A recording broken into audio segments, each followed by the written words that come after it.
Scientists are inviting the community to learn more about mercury levels in the St. Louis River. It's part of the Minnesota Pollution Control Agency's efforts to reduce levels of the metal in the watershed.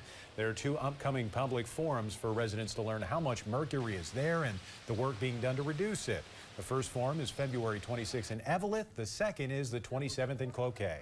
A warning to